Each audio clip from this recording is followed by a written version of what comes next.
جو ہے وہ ایک مسلمان کے لیے بیکار ہے. لہذا یہ جھگڑا کرتے ہیں فی اللہ اللہ کی باتوں میں، یعنی کہ اللہ کے احکام میں، بعد اس کے کہ لوگ مان چکے اس کو، من بعدی بعد اس کے کہ جو لوگ اس کو مان چکے. یعنی کہ جب نبی علیہ السلام نے قرآن کی دعوت دی تو بہت سے صحابہ کیا ہو گئے تھے؟ مسلمان ہو گئے تھے.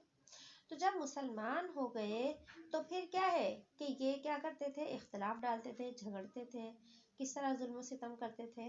تو اللہ فرما رہے لہو حجتہم، کہ ان کا جھگڑا داحقہ باطل ہے بالکل، کیا جھگڑنا بیکار ہے. عند ربہم، ان کے رب کے نزدیک، کہ اللہ کے ہاں جو ہے ان کے جھگڑے سے انہیں کوئی فائدہ نہیں ملنے والا، بلکہ ان کے جھگڑے کی وجہ سے ہے کیا ہے؟ وعلیہم غضب، ان کے اوپر اللہ کا سخت غصہ ہے، دنیا میں بھی اور آخرت میں تو اللہ کا غصہ ان پر شدید تر ہوگا. اور آگے فرما دیا وَلَهُمْ عَذَابٌ شَدِيدٌ، اور ان کے لیے عذاب ہے سخت، کہ جو خود ایمان قبول بھی نہیں کر رہے اور جو ایمان لا رہے ہیں ان سے جھگڑتے بھی ہیں، ان سے اختلاف رکھتے ہیں. اور آگے فرمایا اللہ الذی انزل الکتاب بالحق، کہ اللہ وہ ہے جس نے کتاب کو حق کے ساتھ نازل کیا. حق کے ساتھ نازل کیا مراد ہے کہ قرآن دین اور قرآن جو ہے وہ کیا ہے؟ برحق ہے. اور اس کے ساتھ اللہ نے میزان کو نازل کیا. اب میزان کیا ہے؟ میزان کے لفظی معنی جو ہے وہ ترازو کے ہیں، اور ترازو چونکہ انصاف کو قائم کرنے کے لیے آئی ہے، کسی بھی چیز کو پورا دینے کے لیے. تو اور ترازو جو ہے وہ کیا ہے؟ انصاف کی نشانی بھی ہے. اس وجہ سے یہاں پر میزان سے کیا مراد ہے؟ ایک تو یہ کہ میزان ترازو ہے، تو یہ ایک عام ترازو جس کو ہم دنیا میں بھی استعمال کرتے ہیں، اور ہر چیز کو تولنے کے لیے اور وزن کرنے کے لیے جو ہے ترازو کا استعمال کیا جاتا ہے، اللہ نے اسی ترازو کو ذکر کیا ہے. اچھا، اس کا مطلب کیا ہے یہاں بیان کرنے کا؟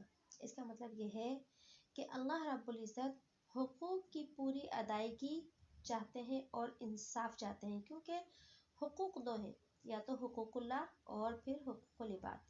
تو اللہ نے میزان کے لفظ سے یہ بیان فرما دیا اپنی بندوں کے لیے کہ اللہ نے کتاب بھی بھیجی، یعنی قرآن مجید بھی بھیجا، اور میزان بھی بھیجا، کہ اللہ نے انصاف کا تقاضا کیا ہے کہ اگر اللہ کے احکام پورا کرتے ہو، اس میں بھی حقوق اللہ میں بھی انصاف کرو اللہ سے.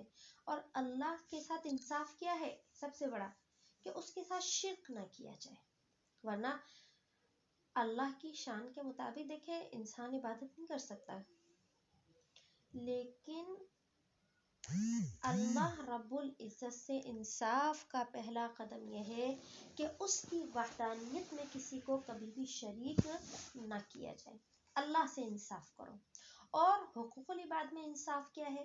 حقوق العباد میں انصاف یہی ہے کہ اللہ نے جس بندوں کے جو حقوق رکھے ہیں، مثلا ماں باپ کے اوپر اولاد کے رکھے ہیں، اولاد کے اوپر ماں باپ کے رکھے ہیں، شوہر کے اوپر بیوی کے، بیوی کے اوپر شوہر کے، رشتہ داروں کے رکھے ہیں، پڑوسیوں کے رکھے ہیں، تو ہم ان حقوق کی کیا کریں؟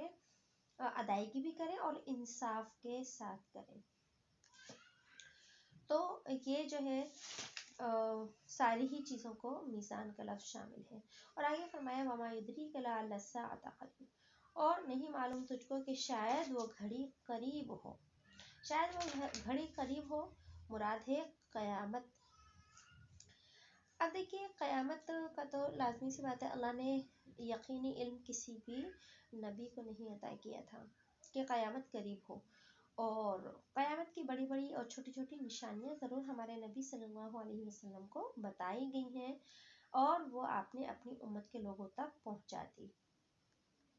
جس طرح موت کا انسان کو نہیں پتا ہوتا، اسی طرح اللہ رب العزت سے قیامت کا بھی کسی کو نہیں معلوم.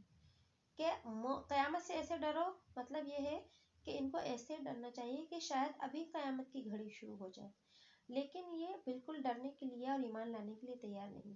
آگے فرمایا یستعجل بها الذین لا یؤمنون بها، جلدی کرتے ہیں اس گھڑی کی وہ لوگ جو نہیں ایمان رکھتے اس پر. کہ جلدی کرتے ہیں کہ بس جلدی سے آ جائے، جیسے مشرکین مکہ کہتے تھے کہ ان کو جو ہے ظاہر سی بات ہے ان کو تو یقین تو تھا ہی نہیں کہ قیامت آئے نبی سے استہزاء کرتے تھے، مذاق کرتے تھے کہ اگر ہم واقعی اتنے نافرمان ہیں تو اپنے رب سے کہہ کہ قیامت لے آ، ہم پر کیا ہے، قیامت لے آ۔ تو یہ جلدی کرتے تھے قیامت کی۔ کون؟ لا یؤمنون بها، جو قیامت پر ایمان نہیں رکھتے تھے وہی قیامت کو ہنسی مذاق سمجھتے تھے اور جلدی لانے کی جو ہے، جلدی آنے کی کیا کرتے تھے، تمنا کرتے تھے۔ اور ایمان والے والذین آمنوا، اور جو لوگ ایمان رکھتے تھے کس پر؟ قیامت کے دن پر، جن کا ایمان تھا، مشفقون منہا، وہ ڈرتے ہیں اس سے، قیامت کے دن سے، کہ قیامت سے پہلے تو اللہ نے ہمیں توبہ کی مہلت دے رکھی ہے، لیکن اگر قیامت آ گئی تو ہماری توبہ کی مہلت کیا ہو جائے گی، ختم ہو جائے گی۔ اور وَيَعْلَمُونَ أَنَّهَا الْحَقُّ، اور وہ ایمان والے جانتے ہیں کہ وہ قیامت جو ہے برحق ہے۔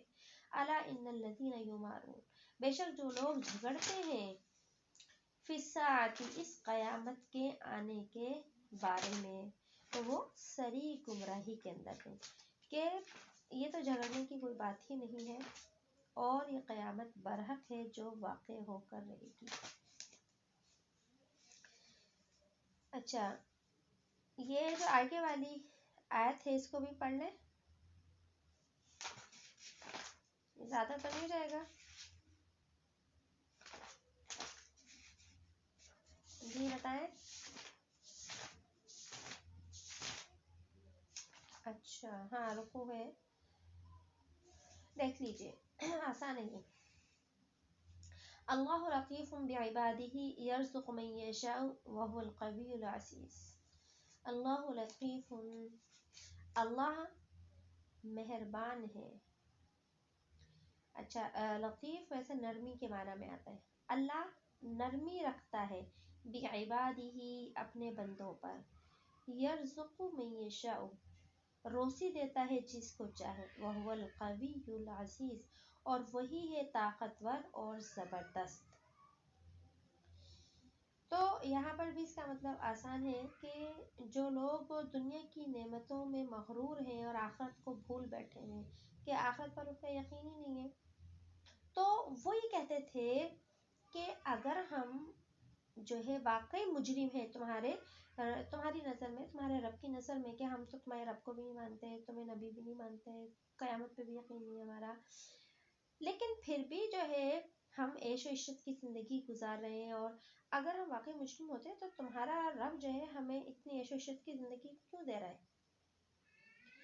تو اور یہ عیش و عشرت کی جو زندگی ہے، اس بات کی نشانی ہے کہ ہم جو ہے حق پر ہیں۔ یہ کون سمجھتے تھے؟ یہ وہی مشرکین مکہ سمجھتے تھے۔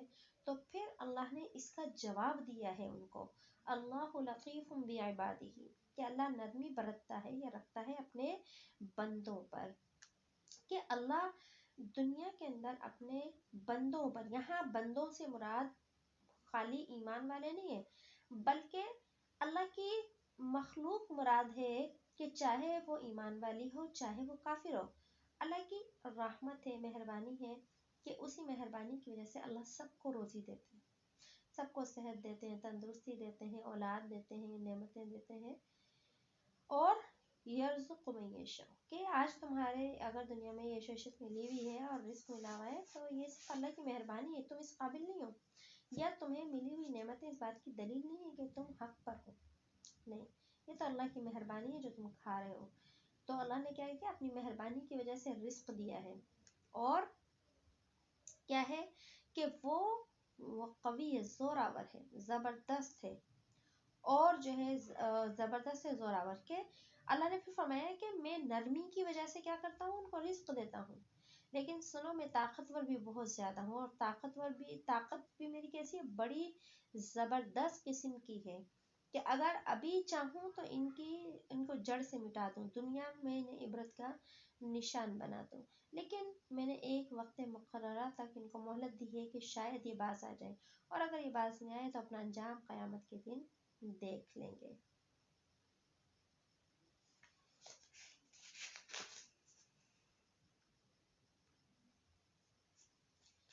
اچھا، اسی کے ساتھ یہ جو آیت ہے اللہ لطیف بعبادہ، اس کا جو ہے ایک فضیلت بھی آتی ہے پڑھنے کی، ان کے ایک یہ عمل ہے کہ جو شخص صبح کو 70 مرتبہ پابندی کے ساتھ یہ آیت پڑھے تو اللہ پاک اسے رزق کی تنگی سے جو ہے وہ محفوظ فرما دیتے ہیں. لہٰذا یہ بہت ایک مجرب ہے. یہی والی آیت ہے اللہ لطیف بعبادہ، آیت نمبر 19. جی بس یہ صبح میں لکھا ہے. اب صبح سے مراد فجر کے بعد بھی ہو سکتا ہے، فجر کے اور عشاء کے بعد بھی ہو سکتا ہے، یعنی جو صبح کا ٹائم ہے ہمارا. بس خاص فجر کے بعد ہی مراد نہیں ہے. ہم اپنے کچن میں کام کر رہے ہوں، 70 کی تعداد میں پڑھ لیں تو اچھا ہے. یہ جو ہے کافی یعنی کہ رزق کی جہاں تنگی ہو نا اس کے لیے ایک مجرب آیت ہے.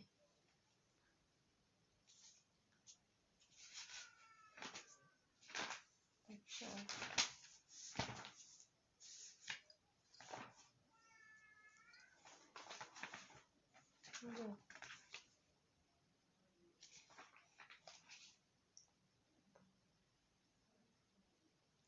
جی بالکل. سورۃ الطلاق میں ہم نے پڑھا تھا نا رزق کا. جی جی 70 دفعہ. تو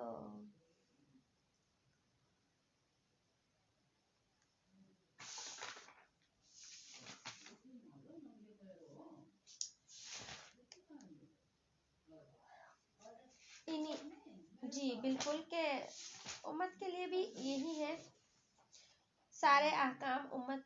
جی جی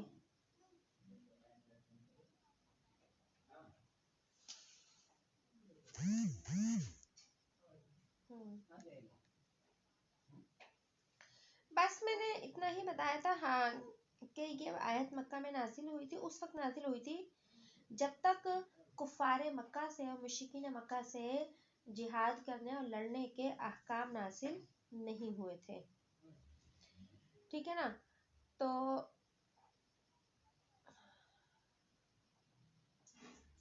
مرید جو کسی کی یعنی کہ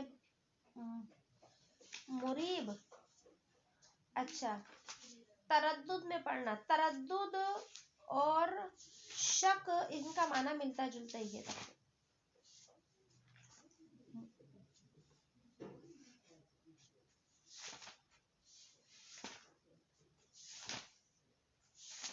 ایک منٹ میں جی اس کا ایک ترجمہ یہ بھی لکھا ہے جو چین نہیں آنے دیتا. جس چیز میں دیکھیں مریب ریب سے ہے، ٹھیک ہے جی، جو بے چین کر دیتا ہے.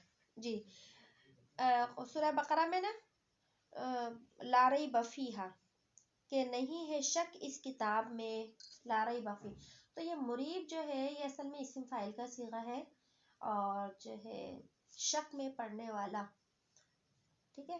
تو یہاں شک کا بھی لفظ ہے اور جو ہے مریب کا بھی لفظ ہے. معنی الفاظ الگ الگ ہیں لیکن معنی دونوں کا ایک ہی ہے. اور جو ہے اکثر جگہ پر اس کا ترجمہ ہے جو ایسا شک جو انسان کو چین نہ لینے دیتا ہو.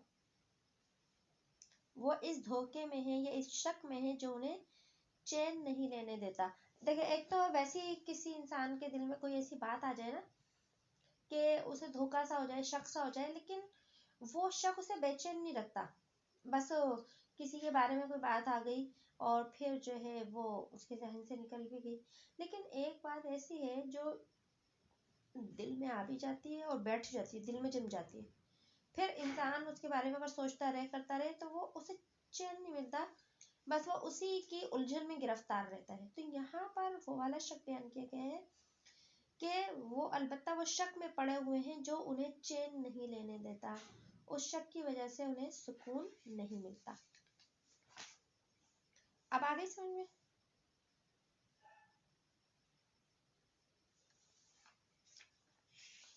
جی ٹھیک ہے. تو یہ والا رکو ہمارا جو ہے وہ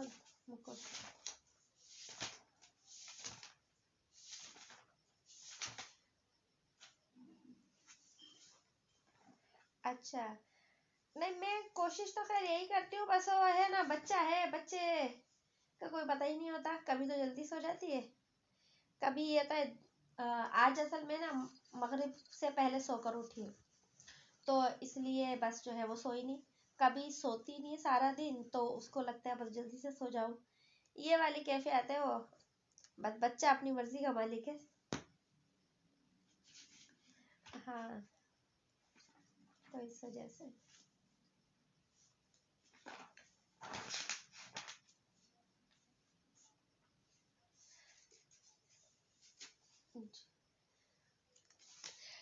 ہاں